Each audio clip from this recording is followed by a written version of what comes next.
And welcome to Celtics Postgame after a Heat Hawks game that I'm sure surprised many people. I think Yeah, almost big time, Bobby.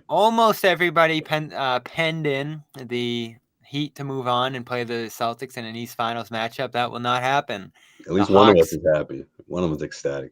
Who is that? Who would that be? The one dancing over there. the I guess Hawks Atlanta it is, dominated guys. Atlanta's next up. the Heat, and I think finally affirmed what I said the third game of the season, that this Heat team was just weird and wasn't the same, and something's going on down there. They clearly, if this is how they were going to play against the Hawks, they weren't going to challenge the Celtics, and we'll debate how much the Hawks can challenge the Celtics tonight, but that'll be the first round opponent for Boston, 3:30 Saturday afternoon. Hawks coming back. They were just here on Sunday. We saw the bench crew. They actually played great in this game, Sherrod, and I thought they won this game for them. Jalen Johnson, Onyeka Okongwu and company. But man, did the Heat stink here, and that was the big story. And that's the thing that makes this a hard one for me to kind of really process, because Atlanta got a lot of different contributions for guys off that bench. Saddiq Bey gave them 17. They got a dozen from Okongwu. Celtics fans remember him. Right. Lots of different guys. And that's cool, but Max Strus 1 for 5, Jimmy Butler 6 for 19, Gabe Vincent 2 for 6. I mean, there were a lot of bad offensive performances and an even worse work on the boards. I mean, Miami just looked like garbage out there for this game. Yeah. And the thing that I was most surprised about, of all the things that went wrong for Miami, was I never felt that they wanted this. Like there was never a point where I felt that they were trying to change the tide of the momentum in their favor. Jimmy Butler was as MIA as I've ever seen Jimmy Butler in a big game. He was as big a non-factor as I think Jimmy Butler has ever been in an elimination, or at least a game of this stature. And that was surprising. Watching him play, I mean, this was like 1, 2, 3 Cancun all game long for Jimmy Butler. And I'm not used to seeing that. And I think most people who saw this game are wondering, what's. You think they want to avoid the Celtics? What's that? Think they want to avoid the Celtics? Who? Miami? Hell no! You want to get to the damn playoffs. You're not even a playoff team yet. You don't want to flirt with that type of danger. Yeah, listen, when you reach in your find yourself outside. When you reach in your pocket and you got nothing but lint, you can't be talking about, I want to go to Roof Chris. No, you can't do that. That's not how this works. Yeah. If you don't have the cachet, you're a beggar. You're trying to get in wherever you can fit in. And so, no, I don't think they're trying to avoid the Celtics, because think about it. If in the next game that they'll play against the winner of the 9-10 game, if you play a team like Chicago, for example, they could beat you bad. Toronto can beat you bad. I mean, those are probably two of the better teams in that position that we've seen since we've gone with the playing format, because either one of those teams can beat any of the top 4 seeds in terms of talent. They haven't been able to put it together this year, but no, Miami was not trying to avoid the Celtics in this one. They just got their asses kicked by the Hawks. And if they're not careful, they're gonna same thing is going to happen in their crib in that 9-10 winner. Yeah, right, for sure, Sherrod. Momentum is everything, man. What do you think of the Hawks, Josue? What do I think of them? Hold on, we got to talk more about this Heat team, man, because this was terrible. But I'll get to them in a second. But first things first, man. The way Jimmy Butler was pretty much just not there. You could say the same thing about Bam Adebayo for about almost the entire first half. I mean, he went scoreless, missing bunnies. I mean, he's getting the quarter and a half almost. He didn't score. Guy clears out, and he's just missing layups, man. I mean, I get it. I mean, look, the Atlanta Hawks, they did their best in protecting the rim, obviously cleaning the glass in a big way, which is what they do. I mean, Clint Capella, that's his MO. But when you can't make just open layups in these contested takes at the rim, you just didn't have it. I just felt like he just didn't look like the team that wanted it more. Like pretty much what Sherrod just said about Jimmy Butler. I feel like that went throughout the entire team except for Kyle Lowry. Kyle Lowry was playing as if, man, this is my last game. This was 2017 Lowry. Yes, exactly. 17 Lowry showed up. Desperation Lowry showed up, whatever you want to call it. I mean, that was all they really had, and that was that's what pretty much carried them, right? I mean, once they realized how bad they were getting their asses kicked, that woke them up. The end of the second quarter, right into the third quarter, all of a sudden it's a 6-point game. I'm like, man, here we go. This is the Miami Heat team that can turn things up a notch offensively. But then they just lost it. A lot of the open shots weren't falling down anymore. Jimmy Butler couldn't really get it going. Bam Adebayo, again, getting stopped at the rim, couldn't find his offense. And then it was like he checked out on that end of the floor. Whereas, you saw Atlanta Hawks team that was cleaning the glass, putting the effort for those extra possessions, a lot of extra possessions that turned into, second chance points. But also they were just executing in transition, just getting ahead Wouldn't they of have things. 20 offensive rebounds? Close to it? At least. It felt like 200. 22. Yeah. That's startling. It's insane, man. That's just effort right there. And I feel like you look at a team like the Miami Heat with their experience and what they've been through, man, and it was just like the guys that you need to step up big just didn't have it. Kyle Lowry, you got to give him his props. We haven't seen this version of him in a long time. By far the best we've seen all year. But they obviously needed more than that, and they didn't get it. Yeah, I'm all for the Heat slander because I wasn't trying to hear that they were a Celtics threat. This team's just been a mess all year. There's a reason. And look, the Hawks pulled this off, man. Let's face it. They didn't need a 30-piece from Trae Young, right? I mean, they did this one. I mean, the Celtics obviously are favored in this matchup. It's gonna be, one that I don't think will be a long series, but Murray.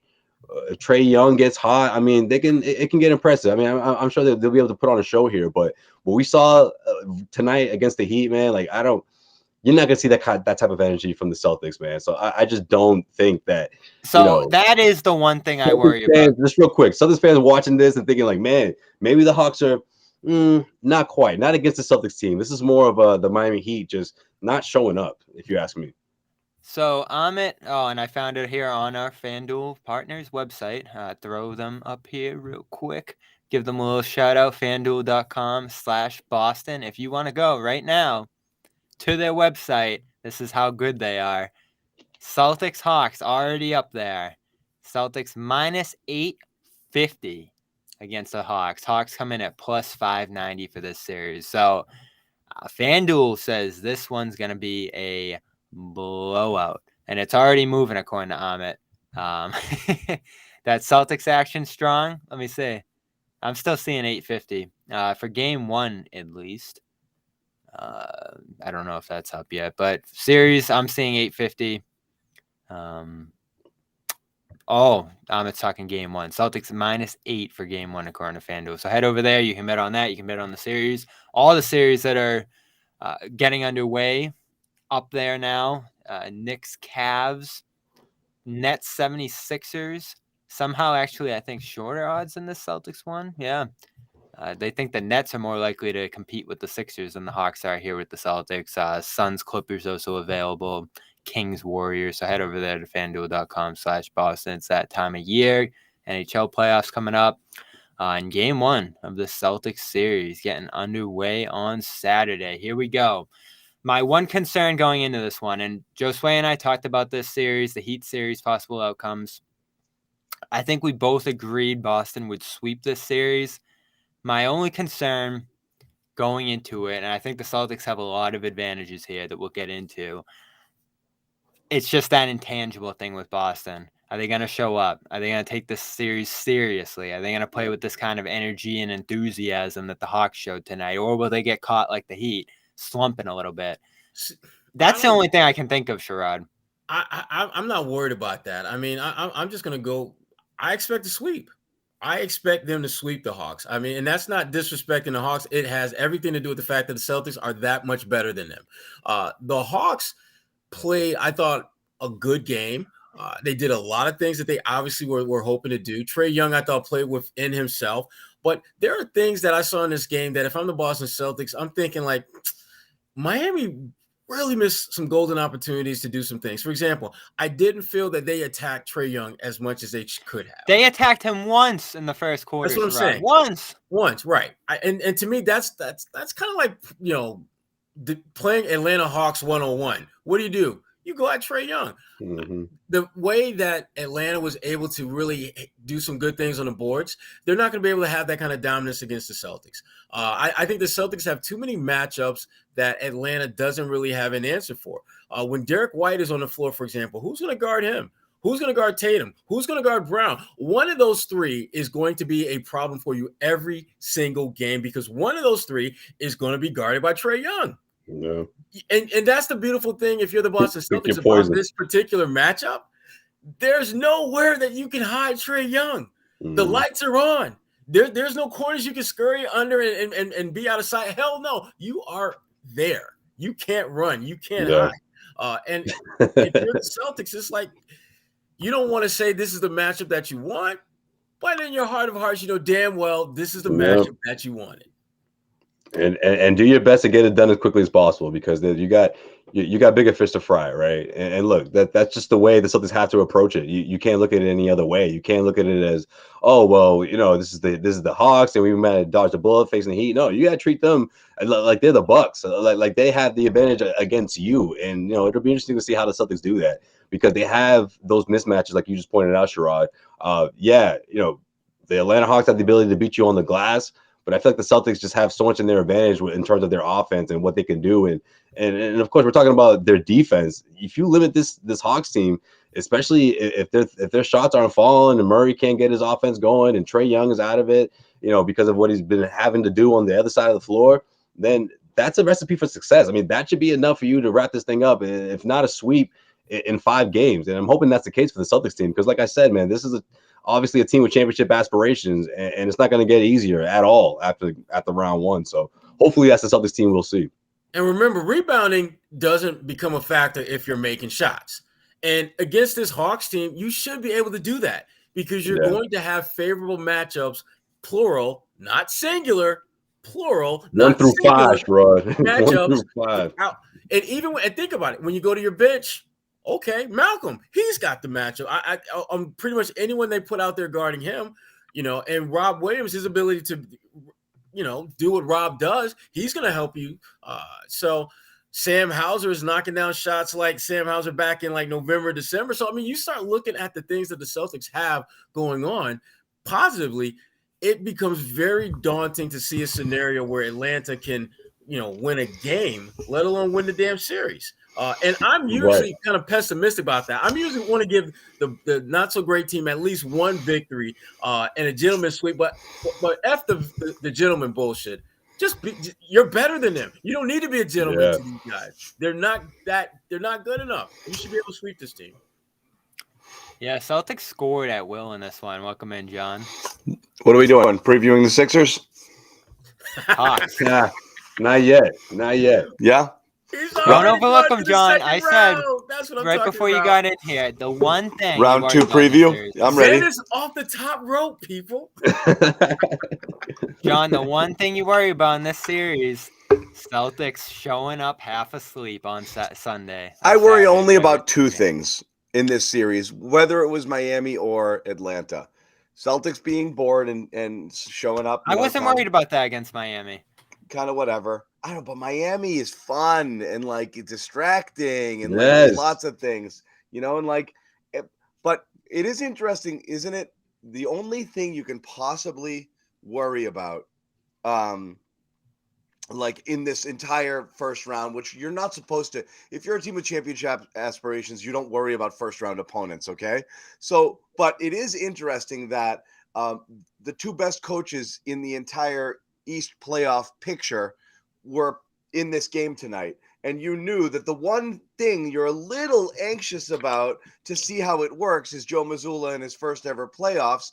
And no matter what, he was going to get a tough coaching matchup in round 1. So it is interesting because that's the one thing where it's not going to flip the series. The talent, you know, the Celtics are much better than both of these teams, but it's the one thing you're going to sit and think of like, how's that gonna go? You know, and again, we'll get into and we'll never know now, John. General playoff preview stuff, you know, later in the week before we get into the actual game. That's the only thing I think that you're gonna be moderately thinking about if you're the Celtics right now.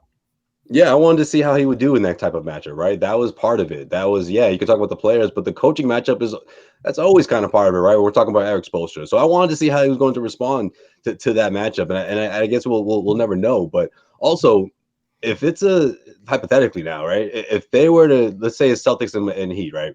And the Celtics clean them off in, I don't know, 5 games or so. We're talking about some drastic changes during the offseason. I mean, that still may be the case for the Miami Heat, but in terms of like their core or adding the complementary guys, I mean, like they need a whole new supporting cast, right? Well, And I think that's evident even tonight with the kind of effort they put forth in this game. Kyle Lowry played the Something's game broken of his season. You can commend him for that, but outside of that, I mean, a lot of these guys just didn't have it, and you wonder what this team is going to look like in a best-of-7 series against anyone. Never mind the Milwaukee Bucks if they get into this thing. Who thinks this is possible? I asked that earlier. Bobby suggested that, but I don't know. I don't think that's the case, man. Their body language, I don't know. I don't think that was it.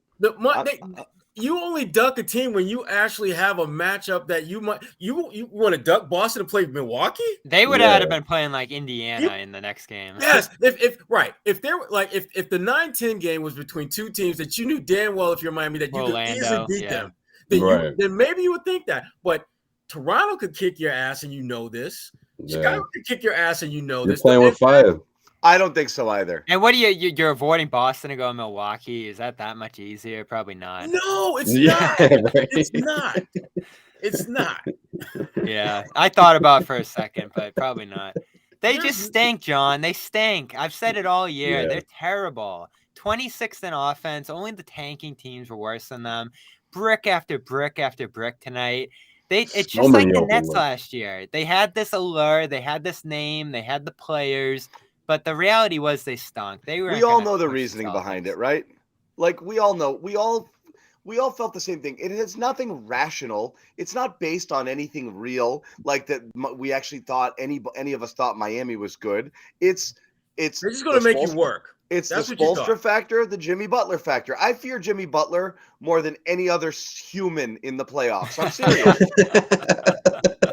I do. Gotta worry about that dude. Freaks me out, man. Yeah, I can't blame you after that shot. I wanted nothing to do with Jimmy Butler. I'm sorry. He freaks me out. And I know that it's not even close, and Miami's been miserable all year. I wanted nothing to do with Jimmy Butler. I wanted them, John, just because I think it would have woke the Celtics up round 1. This series has some real sleepwalking potential for Boston. You know what, though, Bobby? But this is, to me, this is where we're going to find out how far the maturation of this team is coming. Yeah, because definitely. If they walk in there and they sleepwalk through game 1 and lose that game for any reason, they're not the team that we think they are.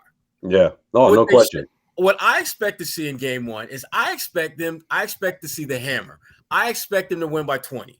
Right. I expect them to absolutely, they can just take a nice little, they can just tap away and get the win. No, bring out the damn sledgehammer and treat them like you would treat a gnat with a sledgehammer. You crush it. You leave them absolutely mentally and physically distraught, disabled, and dysfunctional. So that when you go to Atlanta with a 2-0 lead, you're not thinking about, well, maybe we can get one. Discombobulated. That's right, John. That's the other D word too. Damn it. I mean, look, for people who are, the portion of Celtics fans being like, "Oh, this team is just bored." That's why they lost against the. Not trying to hear that. The Utah Jazz and those. We got their best shot. Houston Rockets. Well, if you start getting, you can't be bored in the playoffs, right? You can't. If you start getting bored against any team, there's no playing down to your competition in the playoffs like this. Yeah. Josue, you're right. Time to you start getting bored, you're dead. Like, you're done. They start if you start flashing that in round 1, pack it up. Okay, I'm sorry, can't get bored in the playoffs. You see that against anybody right now, forget about it. It's true. The one they need to go into the series like this. It's the Bucks or whoever the top. The team that make them come with their best, what is it? The best version of themselves, right? That's their approach they have to come with every single game in the postseason. They should know that. You got to come at this the way you've come at these teams like the last week. I mean, think about it. They played multiple games where they should have lost based on who was available and who was not. But what did they do? They not only won, they absolutely beat the snot out of teams. That's what you have to do.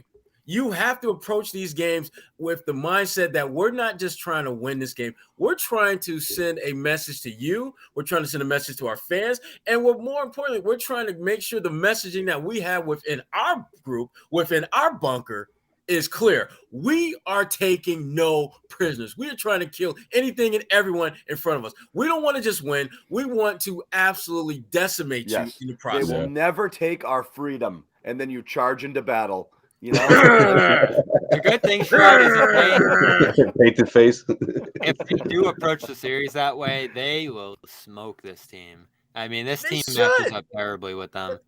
But seriously, I don't think the Celtics have to play great basketball to sweep these guys. I don't. I think they just need to play close, but not. They can run up and down with these guys and win. Yeah.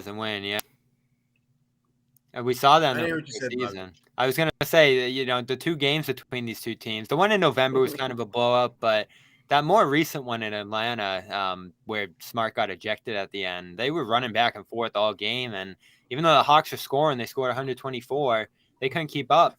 And ended up losing by almost double digits there. This is a tough one for Atlanta. I heard Quinn Snyder during one of those timeout interviews saying, "Oh, we're getting cross-matched in transition." And I'm just thinking of Joe. That's all he ever talks about is catching teams in transition cross matches. And the Celtics are going to do that all series. I do see Atlanta's pretty low in forced turnovers or turning the ball over themselves. So I do wonder how many opportunities the Celtics will get to go out and run against this team. Well, Boston's a better defensive team than Miami at this point. And so I think that's a lot of that. Miami, they're not aggressive. And you look at the guys that they play, is there anyone that you'd even contemplate putting on an all defensive team or second or third or fifth or eighth all NBA defensive team if there was one? No. So I think the turnovers, I think the Celtics will force more turnovers. But to your point, Bobby, it's not going to be turnstile city where they're going to get out and have like 15, 18, 20 turnovers and get like 20, 25 points that way. That's not going to happen. Yeah. And I find it because Horford, I thought Al Horford said something very interesting at practice today, and this is something that's been in my head all year, John, is this defense. They're number 2, the Celtics. They got all the stats you look at across the board. The analytics look great. But we still look at it and compare it to last year and go, the forcefulness isn't there. The disruptiveness isn't there. The aggression on that end isn't there. And I'm just looking at this series and saying, does it appear? Do you finally see it? Or is it just going to be up and down, up and down, up and down? Well, it's interesting, Bobby, and for everybody, it's last year you couldn't be playing better than the Celtics were playing. You obviously had the Rob hiccup, which changed the dynamic a little bit, but like they were killing people, and it was hard to not feel great entering the playoffs with just what you were seeing from that team. I'm still looking at taking a step back and looking at the big picture of this team. Yes, there were inconsistencies. You literally had the first 26 games, then that middle 40, which was like, I don't know what's going on here. But overall, it's hard to not look at the collection of players on this team and seeing them playing when they play at their highest level and not think it's a better overall team than the one that went into the playoffs and went to the finals last year. It just looks like an all-around better team. It doesn't have holes, really. It's only a matter of whether or not they get in their own way a lot of the times, falling into bad habits, not putting in the effort on defense, having it affect, having bad losing offense, a 28-point defensive lead. effort, things like that. Like when their inner demons, when those come out, that's a problem. But overall, I really do feel like their A game is really, really, really hard to stop. It's just, can they bring it on a regular basis? But it's like, you don't fear any matchup with anyone, honestly. Like Celtics enter any of the matchups, and the East is really good. Are you going to be like, oh, geez, what are they going to? No, you're like, if they play well, they win. They should win. And that's just my general feeling on this team. Sometimes you don't know. You don't know if they're going to show. Well, I think the way they're built now is in a way where if you beat them, they're going to have, and they being the Celtics, are going to be a factor in their own demise. Whereas last year, I thought that the Celtics would play really well some nights, and it still may not be enough to win because their offense was kind of up and down and everywhere, and then some. But the defense was solid. This year, they've got top shelf scoring ability, top shelf defense when they want to bring it. And so, for the way I look at it, they lose more likely because of something they didn't do versus what another team does. Exactly. And that's the difference between this team and last year's team. This team, I think, is built in a way that, again, their own demise is going to have to come just in that form. It's going to have to be them. It's not going to be because they're playing a team that's just so much better than them. Can't keep up with those guys, right? It's not going to happen. Right. Everyone, that comment was interesting. I just put up on the screen a second ago. It's like, you added Brogdon to the mix and that was valuable. But, like, you didn't just add that. You added guys you had last year who weren't that good last year. Like, I'm sorry. Yeah. You added a version of Derek White that did not exist last year. This Derek White on last year's team playing at the same exact level might have won them a title. I'm not pinning the loss on Derek White, but I'm saying is this guy has been their third best player all. It's a different person, and you added Brogdon, and you added Hauser, who didn't exist before. And Hauser's a big one this series. He killed this team. Hauser's an interesting one. What you might have lost. You've lost about 10 to 15% of Marcus and maybe 50% of Grant. And we'll figure out what's going to go on with him. The Hauser stats, John? They're fun in this matchup this year. Atlanta's a good team for Hauser. I didn't know we were going to go there this early, but that one sat right in the back of my head. Yeah. Sam Hauser this year versus the Atlanta Hawks. 18 for 27. But he had the last game. I know, but he went into that kind of skews the numbers a bit. He went into it with big stats too, though. Yeah. 17 for 25 from 3. 68%. 68%. Yeah. 13 boards, 6 assists, 17 points a game. You think they're going to play him in this series? Unleash Hauser. Yeah. We just call it open house. Open Hauser. Yes, that's I like it. Real quick, nobody's done this, right? Yeah. Not yet. Let's pay some bills real quick. We will tell you guys. And you want to get in on this action, right? Playoffs. Celtics still amazingly not. I am surprised Milwaukee maintained their status as the betting favorites because I would think Boston is by far the more fashionable pick. And honestly, I think most people's pick, regardless of the fact that the Bucks are the top team, but the Bucks are still slight favorites. So if you're still looking for a little bit of edge there on those Celtics and you want to ride that, I mean, it's still tough odds, but they're still behind Milwaukee here. In terms of overall. We are also going to talk a little bit about baseball because it did start up and we do want to clue you guys in on it. Grand slams, no hitters, double plays. If you're the Red Sox, strikeouts and giving up home runs is back in the mix. No better place to get in on the action than FanDuel, America's #1 sportsbook and the official partner of Major League Baseball. New customers en masse, $200 bonus bets guaranteed when you place your first $5 bet. If you sign up, FanDuel.com/Boston. Bet on all your favorite sports, money line, point spreads, player props, what have you. The app is safe, it's secure, it's really easy to use. So again, $200 bonus bets, win or lose, FanDuel.com/Boston. Make every moment more with FanDuel, our exclusive wagering partner here at CLNS Media and the official partner of Major League Baseball. I guess that kind of makes us partners with Major League Baseball, right? Cousins. Yes. Technically. We're right? cousins. We're cousins. Hey, 206, John, in a baseball game. I thought I'd never see it. Yeah, pretty nice. Real quick, we do need to tell you as well that you do need to be 21 or over in order to participate. Present in Massachusetts as well. A $10 initial deposit required. First online bet must be a real money wager. Bonuses issued as non-withdrawable bonus bets, which expire in 14 days. Restrictions apply. See terms at sportsbook.fanduel.com. Gambling problem? Hope is here. Go to gamblinghelplinema.org or call 800-327-5050 for 24/7 support. What haven't you guys talked about yet? I mean, we kind of did a preview, but we pretty much just recapped the game between the Hawks and Hawks and Heat. We haven't talked about, top 5 Tatum really the last couple of weeks. We haven't talked about Jaylen Brown and what, all NBA votes flowing in. Did you talk about this? What? I wanted to get to Grant at one point tonight. I like that. This was one of the best, most self-aware tweets ever. Really was. I'm still rocking with you, Grant. I don't care what none of them say. Grant, I'm still rocking with Grant. I'm not giving up my Grant stock just yet. I know. You know what? That's Grant fine, but then turn off your social media for the playoffs, Grant. Just dial in. I like it. I like the post though. I don't mind it. But all my Grant Williams stock. That's every single share. Keep your head out your phone, Grant. Keep your head in the playbook. Let's see you bounce back here. I'm worried about Grant in this series. Some odds here for you FanDuel participants. Game 1 odds -8. Series odds right there. Check it out. Anyway, -8. but -8. Hammer it. So I'm looking, John. That last game they played, the last real game between Boston and Atlanta.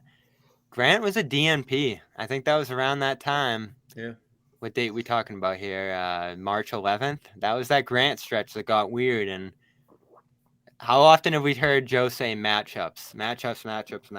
That night, Grant wasn't in the cards for the matchup against Atlanta. So how much do we actually see him in this series against Atlanta? I'm very intrigued. I thought you were leaving.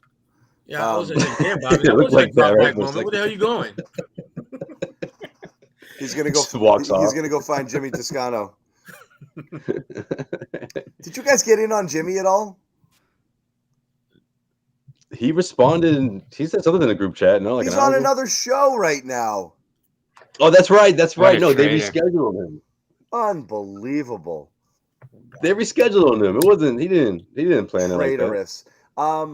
Grant's a wild card. Like, here's the thing. The best part about like a first round series that you're supposed to win is you got a little bit more time to figure stuff out. Like there is a little margin for error against a weaker opponent. You don't want to come out soft, but I still think there's hope, right? You guys still are holding out hope that the version of Grant who was a contributor, certainly against Milwaukee in the second round last year, will rear his head again. I'm still not so sure. I'm reducing my expectations to, can you just make the most out of whatever minutes you get, and not try to do too much and just try to do what you do, play decent defense, just hold your ground. And then if the shots are there, take your shots and hope they go down. But that's it. That's all I'm looking for Grant. Don't do too much. Don't talk too much. Hope. Don't do anything. Just chill. I mean, look, I think there's still hope in the sense that this is a guy who shot, above 40% or at least around that last season. But I think at the same time, though, what's going against that hope is the fact that the Celtics team has figured out how to be productive, how to win without Grant. Like you talk about the DNPs, Bobby, there's been plenty of games where he's played, but did he have a whole lot to do with the win? I mean, not necessarily, at least not on a consistent level. So I think that's the part that goes against that likelihood that he'll bounce back and be consistent for the span of a best of 7 series. Does he come up big in a game or two throughout a series? I think that's where your hope, you hope that happens to sort of unlock him into being somewhat consistent option off the bench. But again, this team has been successful without him being a huge chunk of it, and it wouldn't shock me if that's the case to start off the playoffs. I mean, if anything, this is that series for Grant to shake up, wake up and find that consistency and hope that it carries throughout the postseason. But it might take a few games. Well, the thing that we can't lose sight of is I'll just give you, it's a one word: Blake. The Celtics have someone who can fill that void for an 8 to 10 minute window. I know Bobby liked to see a little bit more Blake than I do, but 8 to 10 minutes of Blake is been pretty damn good for the Celtics. And so, especially in this series. So if let's say if you're Joe Mazzulla and you're kind of tapering the rotation a little bit, where you're basically playing 7 guys plus Sam Hauser 8, and then maybe a rotating 9th guy, and that's like Blake for 8 to 10 minutes a game. That's what they did in the last game against them, Sherrod. That's what they've been doing, Sherrod. That's going to make it difficult for Grant to be a factor in this series, which I don't think Grant's going to be much of a factor in this Hawks series. I do think he'll be more valuable in this next round. This is I'm the less bench. concerned about. I agree with you there, real quick, Sherrod. I think Blake because he's Blake and because he's a veteran, is trustworthy in playoffs. He's actually a safe play. He keeps making good decisions, John. He makes the right decision, and that's what you need. People that are kind of, in the role that he's put in. You just need him to do what's expected of him, and that not too much. And I know you can count on him to do that. And Grant has been wildly inconsistent and has done some really boneheaded stuff and just been out of sorts. My question is really whether or not he has the guts to give Hauser legit minutes, in the series, because I think the safe thing is to split those eighth man minutes between those two guys and just call it a day. But are you going to let Hauser ride for 16, 18, 20 and just live with whatever happens there? I don't think you'll let him ride that many, but I think he will play in some of those minutes. I think we'll see Derek White get some of those minutes that normally would go to Hauser. Brogdon should ramp up. Brogdon will get his minutes ramped up as well. Exactly. So I do think that Sam is going to play because the numbers tell you that you need to play him.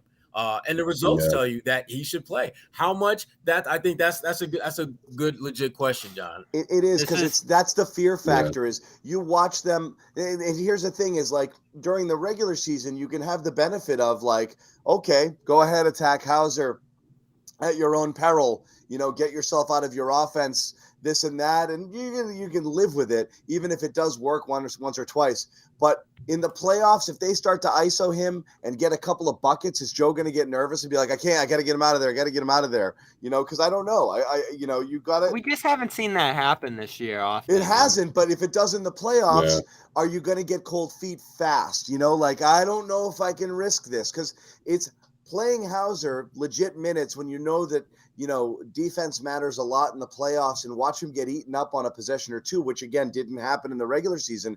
But if it happens even in a small sample size in the playoffs, I'm wondering if Joe just goes, nope, go sit over there. I'm going to play the safer versions and the other guys. And then I think that kind of takes a weapon away from you. You got to kind of let the guy, we said this about Hauser throughout, you got to live with the fact that he's Sam Hauser. If you want the good stuff, sometimes you're going to have to live with the night where he's 1 for 7 from 3 and gets eaten up a little bit on the defensive end, because the next one, he's going to hit 5 of 8, but you can't yo-yo him or not play him or play him 4 minutes. The first 2 shots don't go down and you never play him the rest of the game. You're either committing to utilizing Hauser as part of a rotation or you're not. And I'm not sure what Joe's going to do there. Yeah, I think he rides the hot hand just because of what he's been doing at the end of the season, and because again, what this team has been able to come up with without having to play guys like Grant or go double big or turn to guys like Brogdon and White. I mean, look, those guys will certainly play a lot, especially Brogdon. I'm sure he'll be ramped up to 30 minutes, more than what we've seen throughout the season, especially if it's a close game. But I just think someone like Hauser and his offense, especially when you look at the numbers, his individual numbers against the Atlanta Hawks, you got to ride that hot hand. And you got to see if you can cement him into that role, for good for the entire the stretch of this postseason. But this is that test. This is that one series where you can explore that. Yeah, and so again, these comments that people are putting in here, we know the stats and we know he leads in defensive rating, and there's a reason behind that. It's teams, and we've talked about this philosophically. Teams get themselves out of rhythm sometimes when they're hunting matchups because they stop playing their game and they're obsessed with the matchup. I think the Celtics, when they do that, don't do really well either. They take themselves out of their game. They ISO. They've had a few bad games with that. Yeah. I don't like when they do it at all. So teams have varied success with that. Like I said, in the playoffs, if you just see it working a couple of times, and you guys mentioned Trae Young earlier, you're right. Miami didn't seemingly do it enough. It looked like they started the third quarter a little bit doing that, or maybe late second, early third. I forget when it was, but you're right. They didn't enough, but it is a mixed bag strategy because it really does kind of take you out of what you're doing. But you got to go there at least 3 or 4 times to give it a chance to see if it works. And if it doesn't work after 3 or 4 possessions, ditch it. But you're going to try. You got to try. They're going to see Hauser and they're going to attack. To what end, I wonder. Works, I wonder what happens. That's where I'm getting at. Yeah. Right. And the reason I bring this up is because I think they'll do it. I don't actually like the idea of doing it, though, because I do think you'll need Grant against Philadelphia. I do think you'll need Grant against the Bucks. This is why I didn't like them benching him in the first place. You don't need to make a move like this to beat the Hawks. You can do it without them. It's going to be tempting. I think they'll start with Grant, John, But Grant might struggle in this series. I mean, he looked terrible against this team, and I know it was the He's backup, looked so that's terrible. who he's going to be playing matchup. against. It's not a This great team matchup. is It's a bad for matchup. them. Big bodies at the 4 and the 5. And they're long. Yeah, they protect the rim well. They'll get out to the perimeter on 3-point shooters. When he's on the floor, he's matched up with either Clint Capella, who's long and just a rebounding machine, John Collins. Look at Jalen Johnson tonight. Jalen Johnson is another one who is a really, I think, a player that we don't talk nearly enough about when you talk about the Hawks because he hasn't played enough, but he's another guy that can cause some problems, and we're not even talking about young fella Okongwu from USC. I love him. He's just active, and he's long, and he's fit. He's got a certain girth about him. And you see he blocked 3 shots on 1 possession tonight, I think. And you start going down the pecking order of the guys that Grant's going to be matched up with. Who do you feel good about him matching up with? None of them. No, there's no one. So that's why, to me, like I said, I don't think Grant is going to be much of a factor in this series. But I do think if they get to the second round and go for there, his role will take on greater significance because he's a better matchup in those series. I'm torn on Grant, Josue. What are you torn about, Bobby? I think you need him. This is a bad series for him, Bobby. You know this. I think you need him, though. Do you lose him if you sit him for this whole series? No, I think you need him later. Atlanta. Bobby, if you're leaning on Grant Williams to deliver for you against Atlanta Hawks. No, I'm talking later, Sherrod. Philly, Milwaukee, and the finals. Yes. Yeah, but Bobby, you don't think this team hasn't convinced you that they can beat a team like that without Grant, or at least? No, I know they can, and they might be better without him in this series. But do you lose him by sitting him or playing him minimal minutes? You know what, Bobby? It goes back to what I said earlier about maturation. If really Grant's up to not him mature at this enough to point, handle understanding his role in this series is not going to be his role throughout the playoffs, then Grant isn't the player that we thought, because he should be savvy enough to understand that, well, I don't match up well with any of those guys, but against Milwaukee, yeah, I should get out there and play. Against Philly, yeah, I should get out there and play. Atlanta, even though they're not as good as those other teams, their strength as a team plays to what I'm not strong at. And so it makes sense. Grant's a smart dude. I honestly believe, Bobby, he's going to be smart enough and understanding enough that he will see why he may not play that much against Atlanta. I think so. Yeah, I do. I really do. And if he's like chirping about it or it's a problem, this is telling us more about Grant than we thought. And this is something that you need to know. If you're the Celtics, you want to find this out right now before you latch onto this guy long term. And I think that's part of why I don't think Grant is going to be bitching and moaning if he doesn't play against Atlanta. I don't know that and I hate to say it too, Troy. Not bitch and moan. I don't know if he knows how. I mentioned this on Sunday.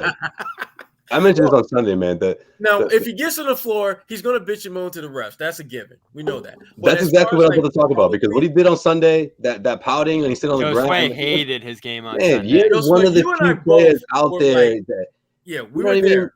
You played in the finals last year. Act like it. Lead the charge. Okay, sure, the main guys aren't there, like you're used to, but it's Derek White's out there.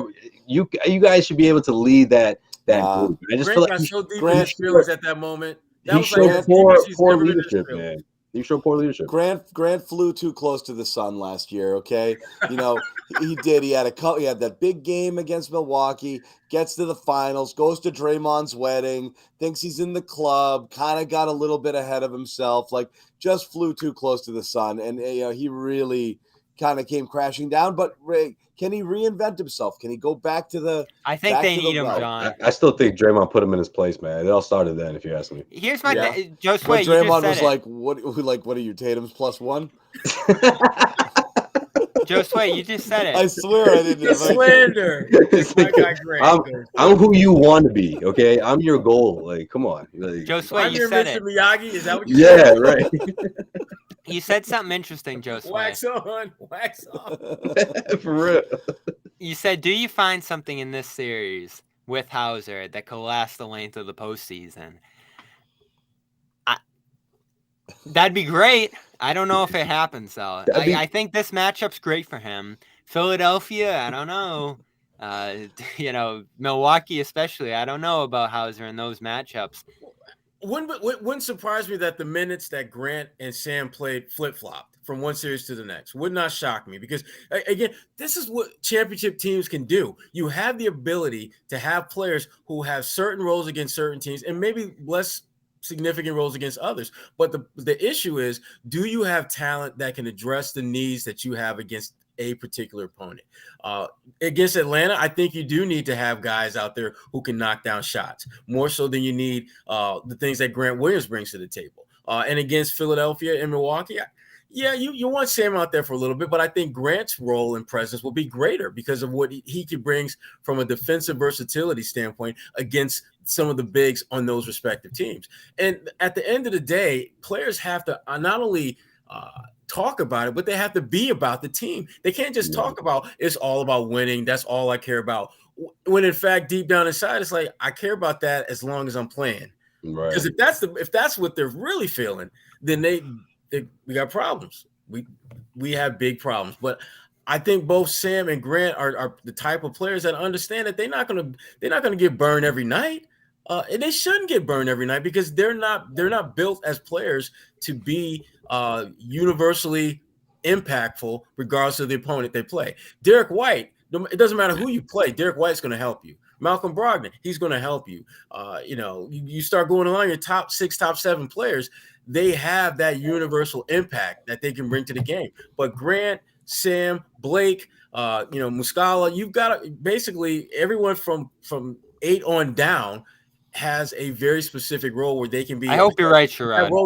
But it changes from one series to the next. But they got to perform their roles. Grant has not been performing, and that's the frustrating Hauser part. Has been, Blake has been, and that's the problem is he's not doing what you need Grant to do. Exactly. This is even Grant's in a reduced role. And look, we said this last year, and I this wasn't Grant slander. I think they needed Grant and got good things from Grant last year. But I said in the offseason, when you go into free agency, you're looking to find people who are going to reduce Grant and Pritchard's minutes because those guys shouldn't be your 7-8. They should be your 9-10 potentially. And that would have maybe happened if Gallinari didn't get hurt because Gallinari and Brogdon came in to do exactly that.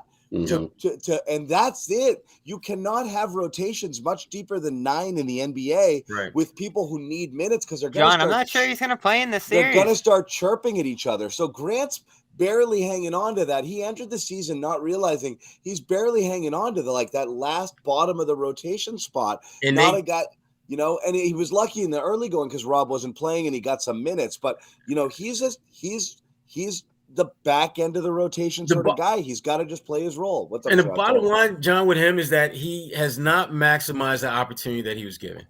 You go back and you look at a guy like Isaiah Thomas, who when Danny Ainge brought him here, he was supposed to be this little spark plug off the bench. Marcus Smart gets hurt. Isaiah goes into our starting lineup. He makes the most of that opportunity. And Grant just didn't do that this year. There's no one to blame but Grant. You can't blame Joe. You can't blame illness or injury. It's on you because you got minutes to play. You did not do the things consistently to keep those minutes. And combine that with the fact that Blake is doing what savvy veterans do. You give me a few minutes, I'm going to show you why I'm going into the Hall of Fame. I may not be that guy anymore, but I'm going to show you the things that I can do to help this team win because I'm smart enough to know that I know can't what remember I can a bad do. decision by him all year. What's that? Can't remember a bad decision by Blake all year. No, everything he does is what you would expect someone who has been in the game for a long time, who understands how to play, and more important, understands how to play the role that he's being asked to play. Blake doesn't do anything that is out of his skill set. Blake's not pulling up from the logo. Blake's not trying to, just catch lobs in transition because he doesn't do that stuff. That's not who he is. He's a grimy player. He gets to loose balls. He can rebound. He draws charges. He's doing everything within his wheelhouse of talents at this point. And that's why if you're Joe Mazzulla and you've got an 8 to 10 minute window that you need to fill with a big, you're probably going to lean on him because you know exactly what you're getting. And what you're getting is good.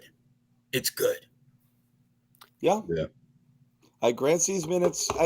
I think the combo that you saw down the stretch a little bit for everybody. I think you're going to see that again. I don't know that Grant goes down to 0, Bobby, but you know, I don't know that he's I he's worry in there. about it. He might be one of the last guys coming off the bench there, and he might, you know, I could see him getting no first half minutes and like say 5-6 in the second and see what happens. You know, like it's We've hard seen to him sit the entire first quarter quite a bit. quite a bit. He's come in mid second on some or like early mid second with that like last wave. You know, right? And we haven't even talked about Mike Muscala, who the last week or so has done some really good things too, and that only adds to the uncertainty for Grant, because now you got another guy. Damn, it's like, yo, bury Grant, bury that dude in the bench. Listen, I ain't selling my Grant stock. I'm not, but I got to be honest and keep it real with y'all. There are other guys that are going to make it hard for him to get on the floor. These guys, Sherrod, though, I don't trust them against Philly, which is what worries me about sitting Grant for an entire series. I hope he can withstand it. I hope you're right that he'll accept it, Sherrod, and just roll forward. But the inconsistent minutes didn't play well in the second half for him. He ended up becoming inconsistent. I'm looking at his game log 10 the year. It's not a lot to love. Those last 3 games were really bad. 1 for 9 against Toronto between the 2 games. He played okay in that Philly win, the Philly loss, the shorthanded one. Had 2 great games against Utah where he scored 36 combined with the 7 threes in that first game. But otherwise, it's single-digit scoring, knocking a lot of shots off, which Missoula can't love. And he had that 8-minute to start this whole stretch against Houston. Of course, they did not play against Atlanta way back on March 11th. So it's something I'm watching going into this series. It's one of my 5 concerns going into the postseason is them not resolving that situation with him and getting him rolling again. I think they need him. I don't know how you feel about that, John. Can they do it without him? Can they win a championship without Grant getting back to the level he did? You're asking John this? I mean, look, man. It's John's going to talk about the myth of Grant Williams. No, I mean, I've been pretty consistent on Grant. I admittedly went a little overboard in the early going. We're saying he doesn't have even a job in this league, but but last year, even when he was performing well, I really was saying very consistently, he's your 7-8 now. I think he'd be better as your 8-9, you know, sort of guy. That's who I think he is. I think he's a very deep rotation guy on a good team, and maybe a guy who's your 6th, 7th man on not as good a team. That's who he is. He's not integral, but we've seen him do things that have tremendous value. Knocking down threes at a 40% clip is valuable, man. You know, like that's a big deal. What made Grant? Why was Grant a revelation last year? He started hitting those shots. That was a big deal on a team that really lacked shooting. They needed that. And a switchable defender, a versatile defender who could muscle up against some of the bigger, tougher guys. Those 2 things have value. But if he's not doing either at a consistent level, and there are other guys can't do out those of position, things, fouling, you know, and again, he's not helping himself. Like you gotta play to your strengths a little bit, and everything that you do in life should be, you know, designed to achieve your desired outcome. And Grant, pouting, talking, complaining, and this and that, is hurting himself because he's not getting the benefit of the doubt on calls, and he plays a physical brand of defense against guys who bang a little bit, and he neutralizes himself by doing that. So Embiid torched him in that. He just didn't do any favors to himself this year because there is value in what he does. I just don't know how he recaptures that at this point. I don't know. I think he's got to get back to doing the little things that got him more minutes as time went on, and that's getting the loose balls, forcing turnovers, contesting shots, the things that don't always show up in the stat sheet. That's what Grant has to do more. That's what Blake's doing. If I'm Grant Williams, remember he used to take charges? You take charges all the time. I'm watching what Blake does and thinking to myself, damn, I used to do that. Why am I not doing that anymore? Or why am I not doing it as much as I used to? And to me, that's how you get back into the good graces of Joe Mazzulla and make an impact and get your defense, Sherrod. He's got to defend. I don't think he was the defender he was last year, this season. That Embiid game is as much of an example as anything because he could stand his ground against those guys last year, and he did. It's a big reason they went as far as they did. Yeah, and be savvy about it. I mean, when was the last time you seen a Celtics big pull the chair out on a guy defensively who they know damn well is trying to bully them? I'm pulling the chair out at least twice on Joel Embiid because I know at least once he's probably going to score, and another time he's going to fall on his ass and turn the ball over. But the foul will still go on Grant. Yeah, if it doesn't go on that play, he'll sneeze and it'll be like. Ime Wow. Udoka said it all the time last year. We need him to play a narrow role, and when he gets outside of that, and it seemed half in jest, but I do think he really stressed that and really got Grant to do Damn. it. Stand over there and shoot, and then play defense. That's it. This dribble thing, the up fakes into attacking closeouts, killed him this year. Shot horribly on those. Did you see that play against Atlanta, John, where he just kind of tossed it up and almost caught it himself without hitting because anything? everyone was tweeting it at me. You know, like, get him out of here. This encapsulates his whole season. That was the weirdest thing I've ever seen. Well, it's one thing to work on that sequence was so weird. He was like, threw it with his left. Like, and then Bobby, do you remember? This is when you turned to me. You go, "What's Grant doing?" Literally, you said that. Says it is hard. 466 Celtics fans. What is Grant doing? We can't even. And then that's what he sat and he pouted. Right? Remember, Sherrod? That's the same play. You didn't get the call you wanted. We can't even give him the Twist Award without the fans yelling at us. Tell him to shoot better. All I know is Bobby looked sharp in that Twist Award photo. That's all I have to say. Hey, he did deserve that. He did deserve that award. You deserved it, Bobby. Okay. All right, guys, we've been going for a bit. I know I jumped on late. We are going to do a playoff preview where we will talk about some of Bobby's concerns, some of my concerns. We'll do some playoff predictions and some other things. By the way, you see Jalen today? No rap. Free hand. I don't believe it. Stock photo. He beat the vase. Photoshop. Stock photo. You think they photo AI hand? Yes. We got to look out for that now. Let's see it in person. It's going to be like I said. It's going to look like Jason Pierre-Paul when he takes that wrap off. You know, like. God, don't do that to him. Oh gosh. Just on a roll today. I want healthy Jalen. That's what I want. It was like 3 shards of the vase I grabbed. You know, I just got. Yeah. Okay. Mini. Whatever. Mini like scratch. we said, doesn't matter. None of it matters if he's fine, if he's playing. But you know, he shows up and he's like, he will be back Thursday apparently. You know, okay. We'll see. But yeah, we'll get into some of that stuff. We're going to try to get together on Thursday and do that little playoff preview. Obviously, game 1 is Saturday. All of these clowns will be there. And I know Sherrod loves him some Atlanta, so he's going to be heading down. We'll have some other people down there as well. So we'll be fully covered, not just round 1, but throughout the playoffs with a ton of in-person coverage, post-game shows. And guys, come on, man up. Like, let's go. You guys have been sleepwalking through the back half of the season. It's the playoffs. Let's get it going again. Let's get Coach some Zannis let's with get the some motivational speech. Let's get some noise. Wake up your buddies. Let's get on this show. Let's get going. Let's give out some shirts too, John. You know, let's do some kind of contest or something. Let's hook our fans up. Get them pumped up. Get them all hooked up with some gear for the playoffs. What the hell? Wake up, people. Let's go. So yeah, we'll be doing that. Could be a sleepy series. Damn it, Bobby. Celtics. No, Hawks. not for me. He's trying to get us pumped up, and Bobby's it's going to be a sleepy series. Bobby wants to go to Miami. He's low-key mad. I am always pumped for any matchup, any kind of game. You know, you'll see me pumped for Houston. You'll see me pumped for San Antonio. Plus, so I'm ready to go. I will not be pumped for Houston or San Antonio. I'm just going to tell you that right now.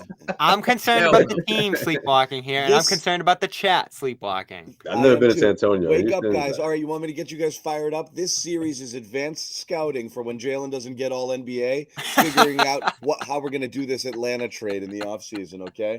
So you're going to get a good look at everyone. There you go. Hawks, right? They'll get them going. You're going to get a good look at everybody here. And then Jonathan Murray and a bunch of picks. John Collins. Collins 2 firsts for Jalen. I want the Danny Ainge special. Yeah. I need 3 or 4. They don't. No, plus Collins. Stop it. Plus Murray. 4 first rounders.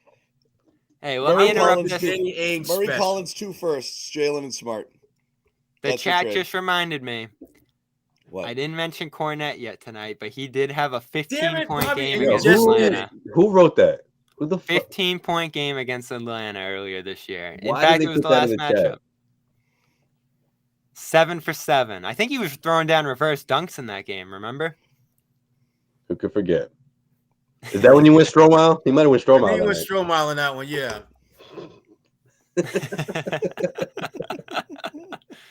You see know his what? new That's probably celebration? one of my Did he favorite do things the I've seen moose him horns do. for Muscala or something? Did he do something moose antlers or something? He had a new one where he was Something like that. Yeah. he had like a bag or something. He said he looked in it and it was him. I didn't really get it, but he's had some good ones this year. I like that he showed some. He paid homage to Stromile though. That's what's up. Yeah. I didn't even know who Stromile was. You had to, Oh my you had to let gosh. me know, Josue. Yeah. Like number 3 pick. Stromile. Was a Yeah. freak athletic. He never, he had a bunch of injuries. He just never lived up to the John, by draft. the way, your absence on Sunday, I almost got to try another round of Cornet desserts, but I was on the show here. And Sorry, missed buddy. it. LSU, right? Stromile. Stromile was real. I mean, like there was some hype around him. Those look good. Bobby was like, "What's a Stromile?" It's Swift. You know, it's Swift. So I'm sorry about that. The lemon squares may come back, right? What's This the time deal, it was Bobby? I don't know how you haven't done this story. What was it? Yet. Oreo brownies or something? yeah, it was Oreos with white chocolate. How colored. have you not done this Why is that- story? Yeah. Do the story. It's coming. The Don't feature. worry. The Cornet the Baker. We should get like a podcast going. Who's our old sponsor there? Don't Hello say the Fresh? name, because if they're no sponsor, that means they're not a sponsor Yeah. now. We're not giving Well, a we're shout about out. to get them back. We're gonna do a Still bake current. off. Tell them shut up, John. There you go. Any sponsors that want to sponsor a bake off, me versus Cornet. Let's get it going. I'll do it. FanDuel, what's I'll up? throw some pies right friggin' down there on Some on Zannis Cornet. pies. Yeah. It'll be round 1, the pies versus lemon squares. Okay, we'll throw it down. Yeah. All right, so guys, thank you. We hit the hour mark. I think we're good. Go see. You guys go Google Jimmy Toscano. See where you find him tomorrow. Okay. I'm ashamed and I'm embarrassed, but it is what it is. No, it's not. If I find it, I'm gonna nitpick the interview. See how he did. It's within the family. He's doing. He had previously promised to do the Celtics Lab podcast. Celtics Lab. You can also see at here on CLNS Media. So check that out. You get Jimmy Toscano's takes over there. So you got the Garden Report. You got what we had to say, Jimmy. You're gonna go have to watch another podcast for it. I bet you he's way different. I wonder what he's like. I bet you he's different with other people. Who, Jimmy? I bet he's like so polite and professional. Yeah, he must be like on his best behavior. He's not flipping bottle caps or wearing hard hats or rocking back and Spinning forth. around Yeah. in circles. Swiping. We can clearly tell he's on a nap. That's an excellent question. Let me tell you what I think. I'll always ask him a question, John, and he'll never be ready. Oh, but to go. hosting Jimmy is different though. He's like the moderator, Jimmy. He's just like, okay, well, you have the floor now. Like he doesn't argue. He doesn't get mad. He's just great. very like. Oh yeah. Yeah, he sets the table nicely. All right, I get mad. Sorry. It happens. And sometimes I get angry. So yeah. All right. We will see you guys again on Thursday. We'll see how many of the group makes it. Jimmy, I think we'll be back. Playoff preview coming Thursday. Game 1 Saturday. Guys, thank you for starting the show. Sorry to everyone for being late, but I'm glad we got to do this. Celtics playing the Hawks. Probably best case scenario matchup, but we'll see how it goes. We will see you guys on Thursday and then obviously throughout the play.